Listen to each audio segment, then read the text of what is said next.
Hello दोस्तों, क्या आप यकीन करेंगे कि मध्य पूर्व की सबसे बड़ी जंग आखिरकार थमने वाली है ना। एक सपने जैसी बात। तो इजराइल और गाजा के युद्ध के बारे में हम बात करने हैं।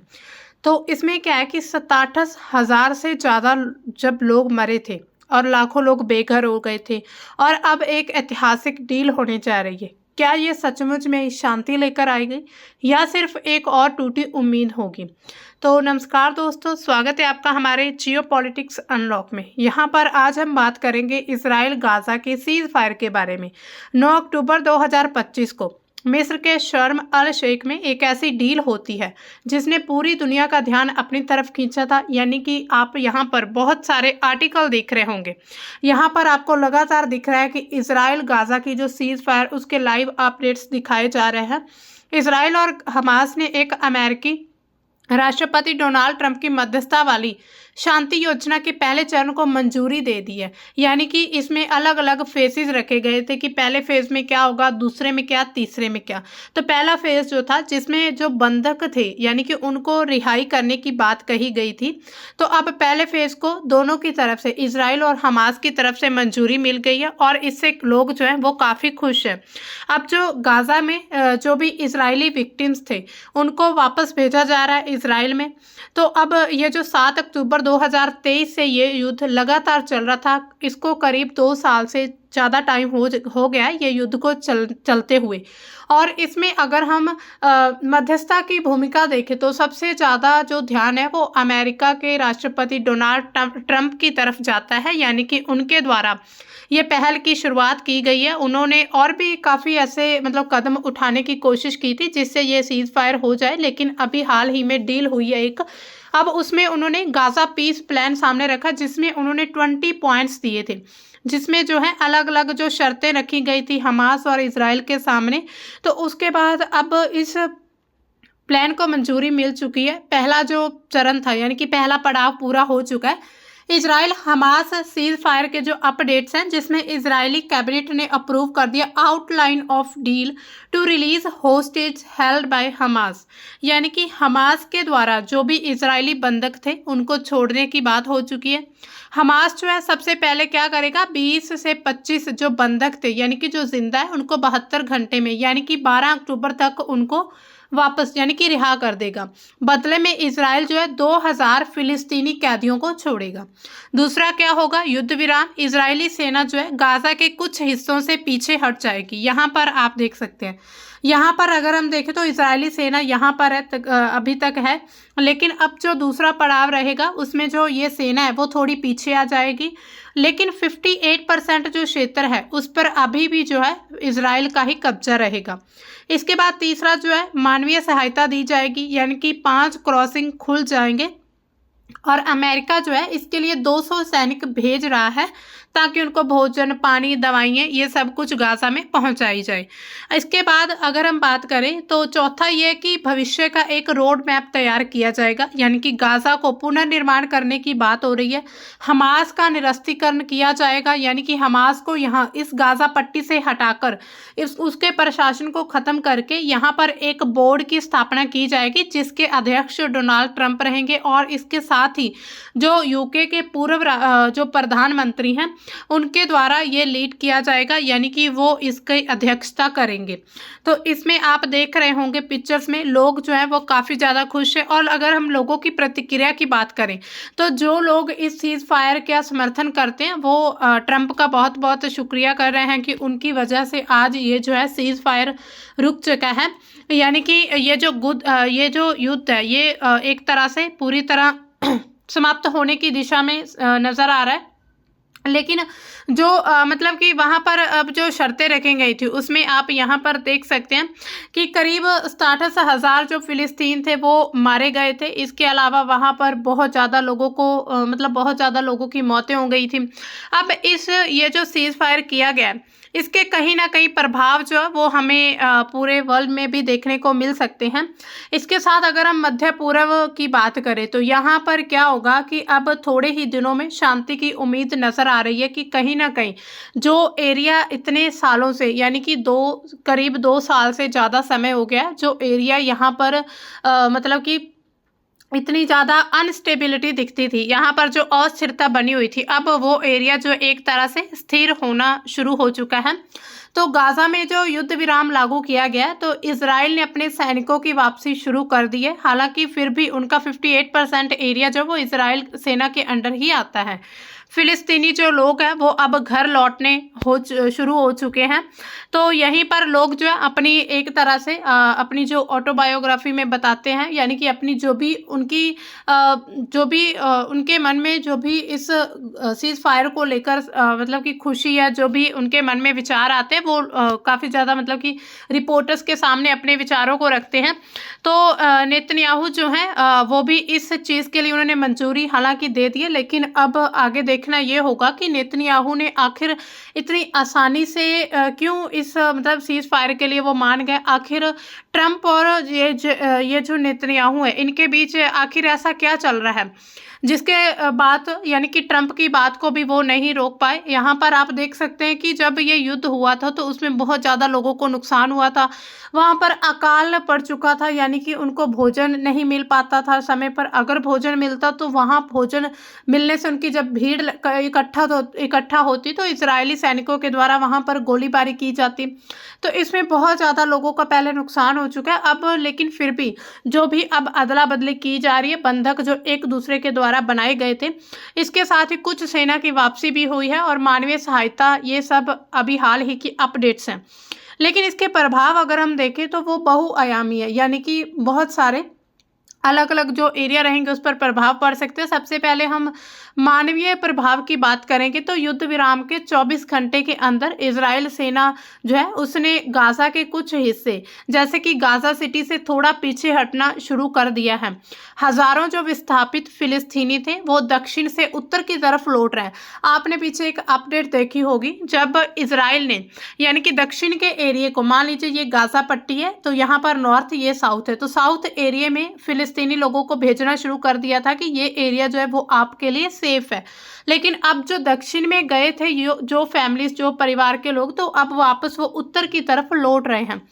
और इसके बाद जो भी जो सड़कें हैं वहाँ पर आप देख सकते हैं मलबे से भरी हुई हैं। हालांकि वहाँ पर अब इसको नया फिर से बनाने की कोशिश की जा रही है। इसके साथ ही 600 मानवीय ट्रक सहायता भेजने की भी बात चल रही है। इसके साथ जो भूखमरी कम की जाएगी, इसमें भी काफ़ी मददगार साबित हो सकता है।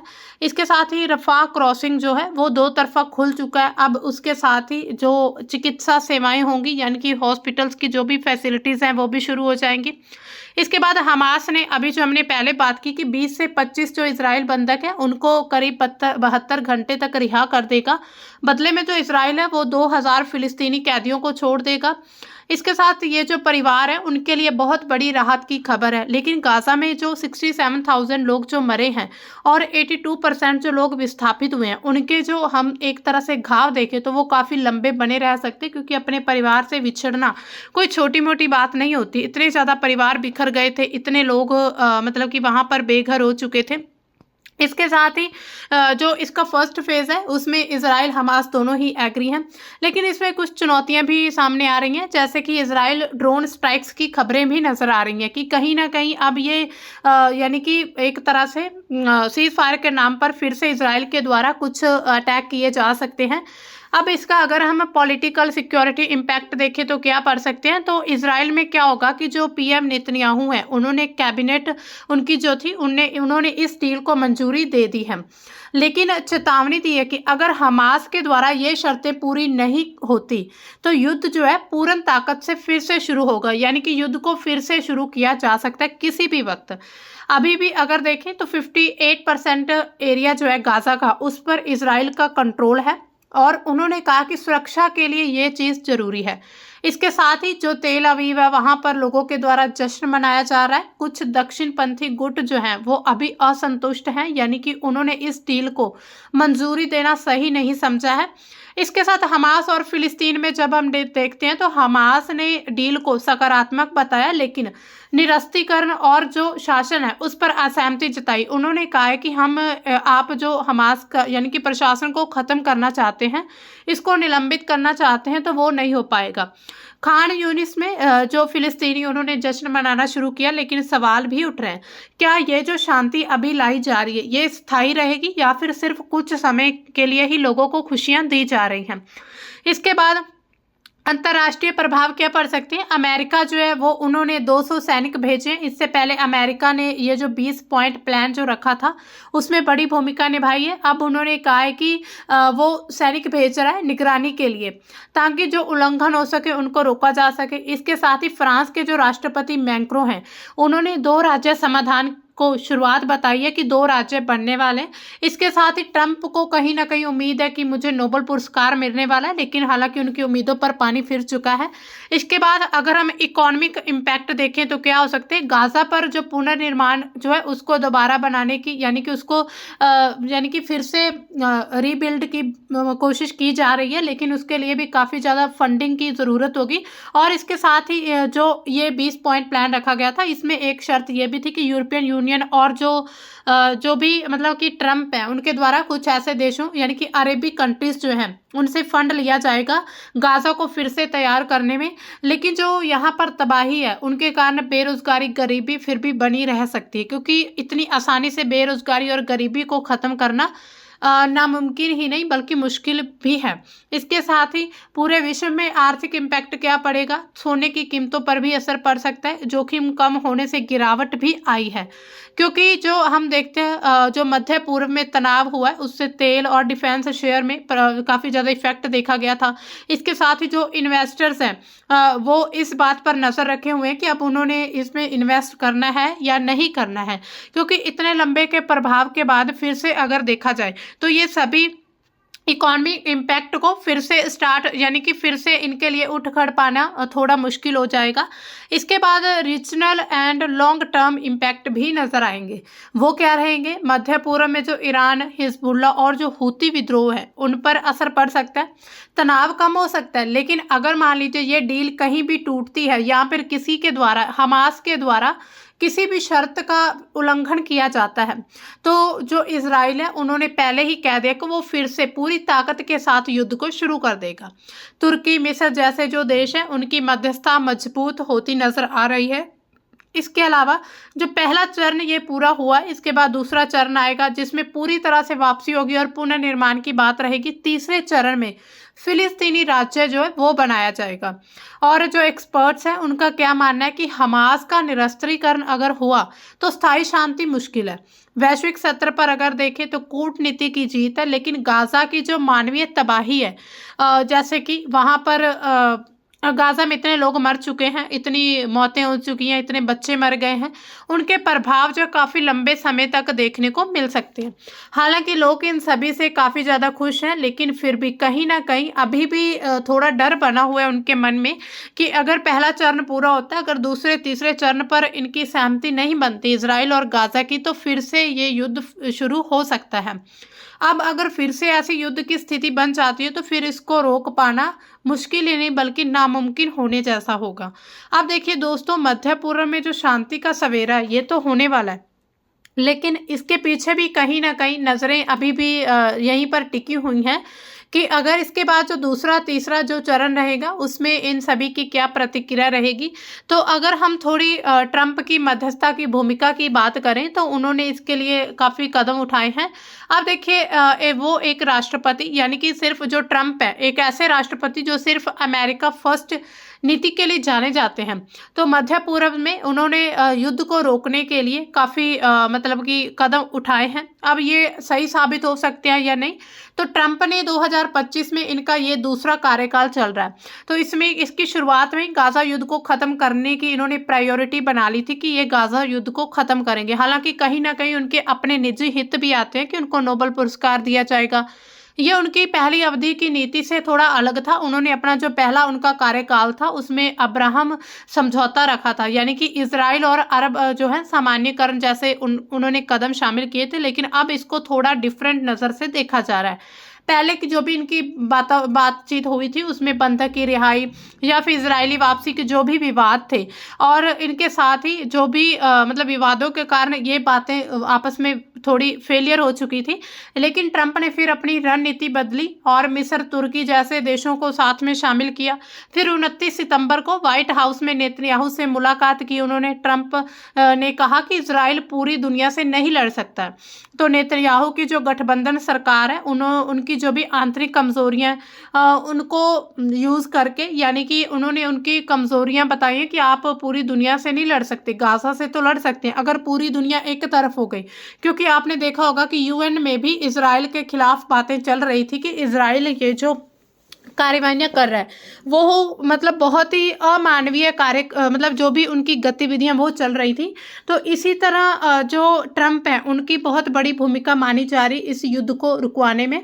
अब देखिए, एक ऐसी योजना उन्होंने बनाई थी 20 सूत्री योजना, जिसमें युद्ध को रोका जा सके, बंधकों को बचाया जाए, गाजा को फिर से नई जिंदगी दी जाए।